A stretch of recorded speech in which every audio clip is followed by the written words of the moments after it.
Collected Tales of a Dublin Doctor.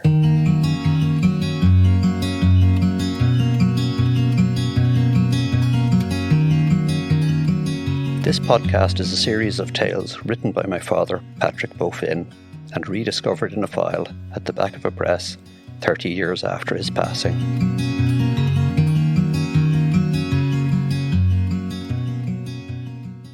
A Spacious Day.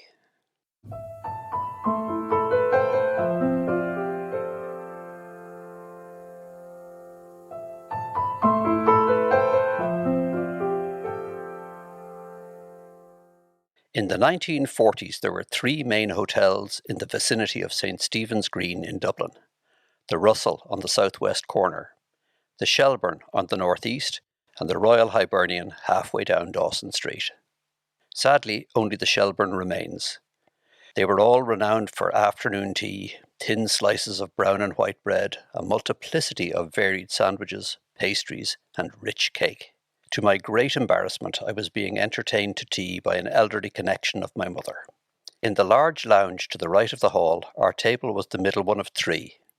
On our right were two fat matrons in closely fitting summer dresses, wading through the food and tea with little fingers cocked. At the other table were two of Dublin's great characters, Lennox Robinson, the playwright, and Leo Whelan, the painter.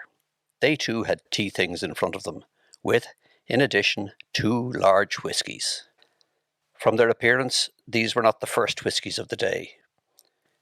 As Whelan listened to a monologue from Robinson, he stared at the fat ladies, to their annoyance.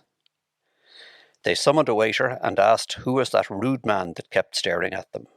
I heard the waiter reply that it was Mr. Leo Whelan, the famous portrait painter. On this, their whole attitude changed. They simpered and squirmed in their chairs. After a while, the two men rose and slowly swayed towards the door. As they neared the ladies' table, the fatter one said, "Excuse me, Mr. Whelan, may I ask you why you were staring at me during tea?" Whelan swayed, burped, and replied, "Because I should like to paint you, madam. You have a backside like a meringue." He turned away, leaving two outraged ladies.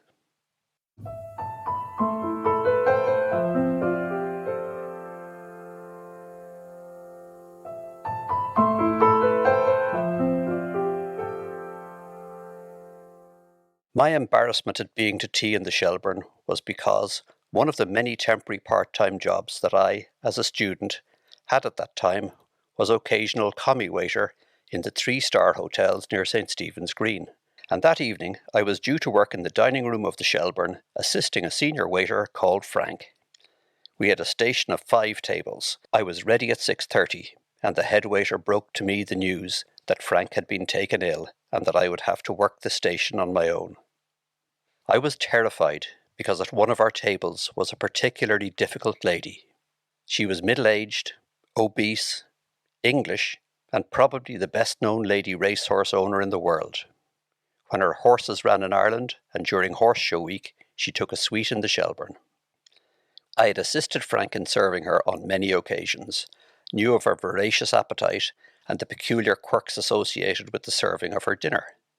She started with smoked salmon, the portion at least twice as large as the usual, and a plate of brown bread. I brought the brown Windsor soup in a tureen to the table and served a plate of it. When she had almost finished, I replenished the plate and took the tureen away. This was followed by an entree dish of lamb cutlets. I served her 3. When she finished these, I removed the plate, replaced it with a clean one, and served 3 more cutlets. Her main course was roast duck, which had been bisected in the kitchen. I wheeled it to the table, served half of it with various vegetables. When she had slowly worked through that, I did as before, replaced the plate with a fresh one and served the second half, the duck, with more vegetables. She scorned puddings, rose, and padded to the door like a moving lampshade. It was now time for the final act.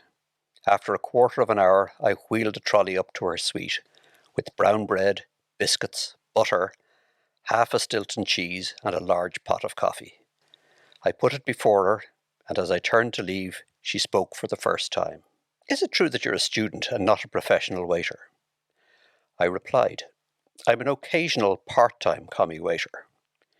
For the first time she smiled, handed me an envelope and said, "Thank you."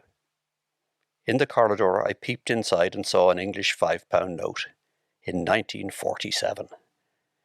Thinking it over later, I realised that I had seen one of the Whelan cameos, served unaided the scourge of the waiters of Europe, and received a £5 tip.